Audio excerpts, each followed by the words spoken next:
ইরানে ইসরায়েল ও যুক্তরাষ্ট্রের হামলা হওয়ার পর এখন পর্যন্ত মধ্যপ্রাচ্যের বেশ কয়েকটি দেশের আমেরিকান ঘাঁটিতে পাল্টা হামলা চালিয়েছে ইরান।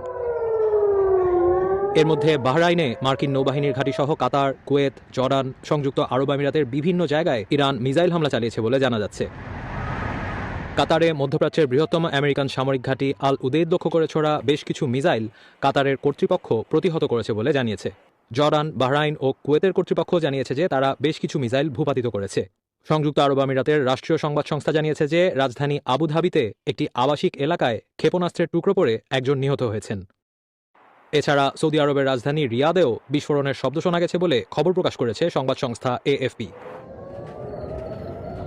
শনিবার সকালে ইরানে হামলা চালানোর কিছুক্ষণ পরই ইসরায়েলের দক্ষিণাঞ্চলে মিসাইল হামলা চালায় ইরান। জেরুজালেম, তেলাভিভ, হাইফা সহ বেশ কিছু শহরে বিমান হামলার সতর্ককারী সাইরেন শোনা যায় এবং সেসব এলাকার নাগরিকদের মাটির নিচের বাংকারে স্থানান্তরিত করা হয়।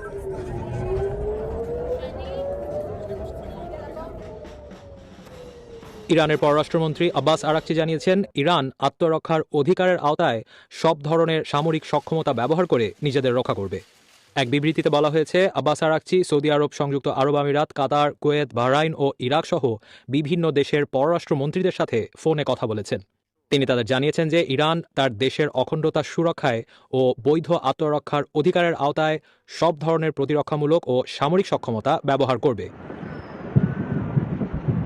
শনিবার সারাদিন ধরে চলা হামলায় ইরানের কী পরিমাণ ক্ষয়ক্ষতি হয়েছে তা এখনও সুনির্দিষ্টভাবে জানা যায়নি। ইরানের দক্ষিণাঞ্চলীয় হরমোজগান প্রদেশের একটি মেয়েদের প্রাথমিক স্কুলে ইসরায়েলের হামলায় 40 জন নিহত হয়েছে বলে নিশ্চিত হওয়া গেছে। অন্যদিকে ইসরায়েলের হামলায় ইরানের শীর্ষ নেতা আয়াতুল্লাহ খামেনির কার্যালয় ও বাসভবনও ক্ষতিগ্রস্ত হয়েছে বলে জানা যাচ্ছে। এছাড়া প্রেসিডেন্ট মাসুদ পেজেশকিয়ানের বাসভবনের কাছেও বিস্ফোরণের খবর পাওয়া গেছে। তবে ইরানের রাষ্ট্রীয় সংবাদ সংস্থা ও আন্তর্জাতিক সংবাদ সংস্থাগুলোর খবর থেকে জানা যাচ্ছে যে ইরানের শীর্ষ নেতা আয়াতুল্লাহ খামেনিকে নিরাপদ জায়গায় সরিয়ে নেওয়া হয়েছে।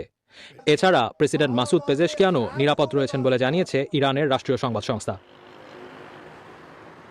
এদিকে শনিবার বিকাল থেকেই ইরানে ইন্টারনেট ব্ল্যাকআউট চলছে।